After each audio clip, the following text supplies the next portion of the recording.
Oke, sebelumnya perkenalkan nama saya Gary Arieldo Manurung, NIM 21120124140137 sebagai praktikan praktikum sistem digital lanjut dengan kelompok 46 shift 6. Nah, jadi di sini saya akan membuat tugas pengganti modul 2 yang berjudul coding reuse. Nah, saya akan menjelaskan percobaan 1 dan percobaan 2 beserta kode Verilog dan code strain-nya. Oke. Nah, ini dia percobaan pertama. Nah, berhubung saya tidak mendownload software yang diperlukan selama praktikum karena penyimpanan saya sudah penuh, maka saya hanya akan menjelaskan dari modul saja. Nah, tetapi untuk fungsi kodenya itu saya akan jelaskan sendiri. Oke, lanjut. Jadi percobaan pertama itu yaitu full adder using half adder. Nah, pertama-tama kita buat project baru seperti yang ada di modul 1. Caranya sudah dijelaskan, pilih file, project, new. Jadi file, project, dan new. Lanjut next, tekan next. Nah, sebelumnya kita harus buat sebuah file khusus untuk modul 2 ini agar tidak berserakan ya. Saya biasanya begitu. Jadi setelah itu kita buat namanya modul mod 2 percobaan 1 kelompok 46. Seperti di sini. Lanjut next. Setelah itu masuk di bagian more, pada search bar masukkan atau ketikkan Nexus dan cari yang bernama Nexus A7100D. Lalu next dan pilih pilih Nexus A7100D lalu next. Seperti ini tampilannya. Yang ini ya. Next. Lalu tekan finish. Nah, setelah itu kita buat file design source dengan klik kanan bagian design source. Nah, yang ini design source. Lalu tekan add source. Lalu setelah itu pilih add or create design source yang di tengah ini. Lalu klik next. Lalu pilih create files. Pilih create files ini. Dan uh, untuk di file name-nya kita isi dengan full header. Jadi kita akan membuat full header terlebih dahulu. Lalu klik OK. Lalu tekan finish. Dan pastikan sudah ada full header. File full header di sini. Full header.v. Lanjut kita ke bagian design source. Nah, setelah file full header tadi telah terbentuk, sekarang kita akan memasukkan source code. Jadi yang pertama-tama tekan bagian design source. Design source ini kan lalu pilih full header v. Terus di bagian full header v masukkan source code ini. Nah, saya akan menjelaskan kode-kode ini. Nah, kode ini memiliki dua modul yaitu modul half adder dan modul full adder. Nah, saya akan menjelaskan dari modul half dulu ya. Jadi, modul half adder ini digunakan untuk menjumlahkan dua bit binary, yaitu A dan B. Jadi, inputnya itu ada A dan B. Outputnya ada S dan C. Cara kerjanya itu eh, S sama dengan A kali B, dan C sama dengan A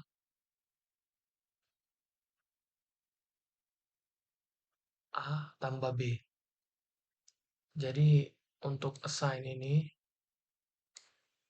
SOR, kita memakai gerbang SOR yang menghasilkan nilai sum, dan ini menggunakan gerbang AND menghasilkan carry. Nah, jadi kalau kedua input satu, maka akan muncul carry. Kalau hanya salah satu yang bernilai satu, maka sum sama dengan satu. Lanjut ke modul full addernya. Jadi modul modul full adder ini digunakan untuk menjumlahkan 3 bit biner, yaitu A, B, dan C. Nah, untuk inputnya sendiri itu ada 3 ya, seperti yang tadi saya bilang, A, B, dan C. Dan outputnya itu S dan CO. Nah, cara kerjanya itu jadi eh, dua half adder. Setelah tadi dua half adder dan satu gerbang OR. Nah, half adder pertama yaitu ini half V1 itu variabelnya ada T, C, A, B, dan lalu kita jumlahkan A dan B yang menghasilkan T sebagai sum sementara dan C sebagai carry pertama. Half adder kedua eh, variabelnya ada S, K, T, dan CL. Nah, kita akan menjumlahkan T dan CL. T dari hasil hasil half adder yang di sini, dan C1 yaitu carry input. Nah, hasilnya itu S sebagai sum dan K sebagai carry 2. S sebagai sum sum terakhir ya. Sum terakhir dan K sebagai carry kedua. Nah, carry outputnya itu menjadi OR COKC. Ini output dari dari penjumlahan half adder 1 dan 2. Nah, carry output CO ini dihasilkan dari CO sama dengan K, K lalu diorkan ke C. Nah, artinya kalau salah satu carry muncul, maka carry output tidak sama dengan satu. Sorry, sama dengan satu. Oke, lanjut. Langkah selanjutnya kita membuat constraint dengan masuk ke bagian constraint. Masuk ke bagian constraint ini, lalu klik kanan dan pilih add source. Klik kanan di sini lalu pilih add source. Dan seperti yang tadi pilih add or create constraint, lalu create files. Yang ini ya. Lalu next. Lalu beri nama filenya itu nexus A7 constraint. Klik OK dan finish. Sini penamaannya. Dan di file nexus A7 constraint tadi kita masukkan source code berikut. Nah, saya akan menjelaskan source code berikut. Nah, jadi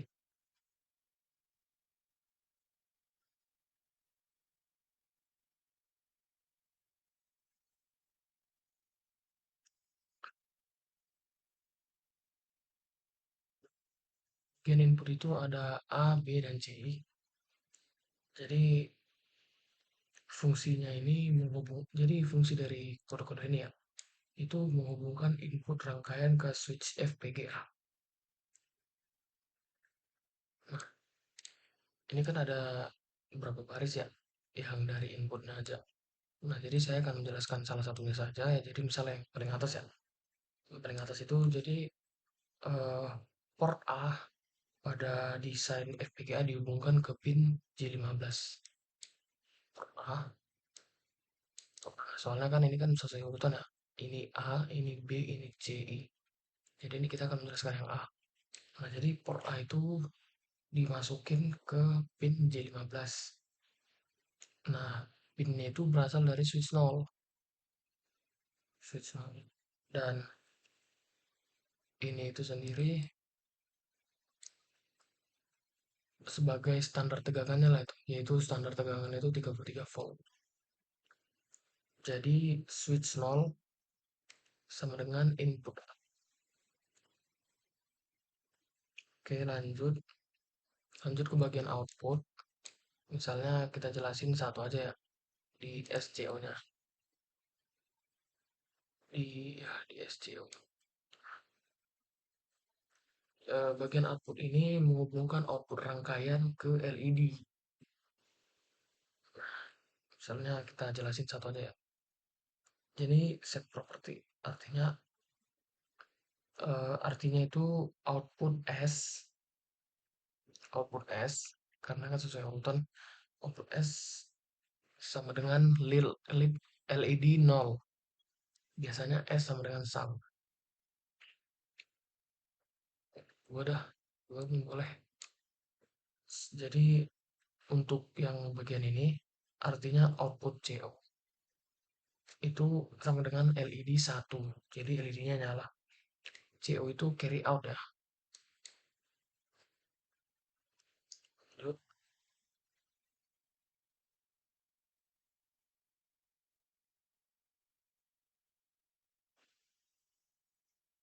Oke. Nah, selanjutnya untuk melihat rangkaian, klik open elaborated design, kemudian pilih skematik. Nah, jadi ini di sini ya, di retail analysis, klik open elaborated design dan kemudian pilih skematik. Nah, ini skematiknya. Selanjutnya pilih selanjutnya pilih open hardware manager yang ada di sini, yang ada di program and debug. Lalu open target dan pilih auto connect. Selanjutnya tekan generate bitstream yang ada di bawah ini. Generate bitstream. Lalu pilih OK. Mungkin prosesnya akan memakan waktu sekitar 5 menitan lah. Nah, setelah selesai, biasanya akan muncul pop-up seperti ini. Jika ada baca baca kalimat yang ada tanda seru ini ya. Kalau sukses, jadi dia akan menampilkan bitstream generation successfully completed. Nah, jika ada yang error, maka dia tidak akan muncul seperti ini. Lalu ketik cancel, klik cancel. Lalu pilih program device di pojok kiri bawah. Program device di sini. Lalu lalu tekan board dan tertera. Lalu tekan program. Sini. Terus tinggal bolak-balikin switch di Nexus-nya aja. Di Nexus A7. Lalu dicatat deh ininya. Nah, kita lanjut ke percobaan kedua. Jadi seperti yang awal, buat project baru pilih file, project, dan new. Tekan next. Lalu lalu buat folder baru. Nggak usah folder baru sih, mungkin dibagi ke beberapa modul aja. Jadi modul 2 itu buat folder modul 2 terus dimasukin di situ. Nah, untuk penamaannya sendiri itu mod 2 percobaan 2 kelompok, sesuaikan aja XX-nya ini dengan seperti saya kelompok 46. Lalu next, terus masuk ke bagian board dan seperti yang awal ya, masuk bagian board, terus ketik Nexus di search bar, terus pilih board Nexus 100D, tapi sekarang pilih yang versi 1.3 dan next. Lalu tekan finish, terus seperti yang tadi lagi buat file design source dengan klik kanan design source lalu tekan add source. Pilih add or create design source yang tengah dan create files. Terus namanya sekarang MUX 82, 81. Lalu oke. Kan finish dan pastikan sudah ada file MUX 81-nya. Nah, masukin lagi tuh. Masukkan source code yang ini ke file MUX 81-nya tadi. Nah, di sini saya akan menjelaskan source code-nya ini ya. Nah, jadi modul yang pertama itu ada MUX case. MUX case ini ada MUX case ini itu modul multiplexer 2 to 1 ya. Jadi 2 ke 1. Nah, sebelumnya multiplexer itu adalah rangkaian yang memilih satu input dari beberapa input berdasarkan sinyal selektor atau S. Nah, kita baca di sini ada inputnya itu ada ini in 1 banding 0. Nah, jadi fungsinya itu dua buah input data. Terus ada S, itu tuh fungsinya itu select atau pemilih. Terus ada out, jadi dia, sorry nih, ada out, mana out? Ini out. Nah, jadi dia output hasil hasil pilihannya tadi. Nah, bagian proses pemilihannya jadi di sini. Jadi di sini ini bagian proses pemilihannya ya. Nah, fungsi kodenya itu yang pertama always. Jadi berarti proses berjalan setiap ada perubahan input. Lalu ada case XS melakukan pemilihan berdasarkan nilai select atau X. Oke, modul kedua itu modul MUX 81. Nah, jadi modul ini tuh membuat multiplexer 8 to 1 dengan memanfaatkan 7 buah multiplexer buat 2 ke 1 dan modul MUX case yang tadi udah kita buat di awal. Nah, inputnya itu ada 4 ya. Ada I7 banding 0, ada S2 banding 0, ada O, dan ada K6 banding 1. Nah, untuk yang ini, itu tuh fungsinya itu sebagai 8 input data ya. Dan untuk yang ini sebagai select 3 bit, dan untuk yang ini itu sebagai output, dan ini untuk sebagai kabel internal. Fungsinya di kabel internal, sorry. Nah, tahap kerja multiplexer yang 8 tuan ini itu ada 3 tahap. Tahap pertama itu yaitu mux case yang ini, yang 3 ini. Nah, jadi fungsi dari ketiganya ini itu memilih 2 input menjadi satu output menggunakan select S0. Jadi selectnya itu 0. Nah, hasilnya itu 8 input menjadi 4 output. Nah, tahap kedua itu di dua ini. Nah, jadi fungsinya itu memilih hasil tahap pertama menggunakan select S1. Sorry. Sorry, ini ada 4 ya ternyata ya. Ini ada 4 tahap pertama dan ini yang kedua. Jadi yang tahap pertama tuh kita memilih 2 inputnya itu pakai nilai 0 dulu, menggunakan selectnya yang 0. Setelah itu kita coba yang selectnya bernilai 1, dan yang kedua itu kita coba menjadi select yang ke memakai select yang kedua. Nah, untuk yang tahap kedua itu hasilnya itu 4 data yang di awal tadi itu menjadi 2 data. Jadi kayak makin diperkecil gitu. Nah, tahap yang ketiga itu hasilnya 2 data menjadi satu output. Jadi semakin kecil, jadi kayak 8 dibagi 4, 8 dibagi 4 itu jadi 2, di sini 2-nya, dan 2 dibagi 1 itu jadi 1. Oke. Nah, setelah itu kita buat constraint dengan masuk ke bagian constraint lalu klik kanan pilih add source seperti yang tadi di awal percobaan 1, pilih add or create constraint lalu create files dan beri nama file nexus A7 constraint lalu klik OK dan finish. Nah, di file nexus A7 constraint tadi kita masukin source code yang ini. Banyak juga nih. Nah, saya akan ini bakal saya jelasin kode-kodenya. Nah, oke, jadi yang pertama tuh ada dari inputnya ya. Input yang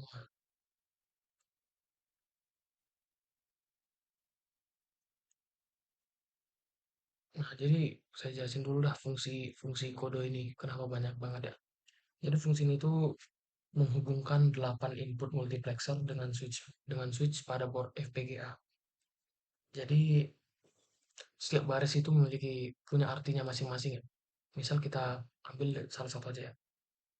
Nah, jadi barisan kode ini itu fungsi artinya menentukan pin FPGA yang digunakan, menentukan standar tegangan I or O, menghubungkan port desain dengan pin tersebut, dan untuk yang ini seperti yang tadi di awal ya. Jadi itu standar logikanya itu 33 volt. Oke, setelah itu kita ke bagian selektor SO2, inputan selektor. Nah ini. Nah, di sini tuh sebenarnya saya jelasin dulu ya. Fungsi kode ini. Jadi itu fungsi kode ini itu menghubungkan switch selektor yang digunakan untuk memilih input input mana yang akan keluar sebagai output. Ada. Nah, yang bagian terakhir itu adalah output atau LED. Nah, jadi bagian ini tuh berfungsi sebagai penghubung output multiplexer dengan LED pada board FPGA.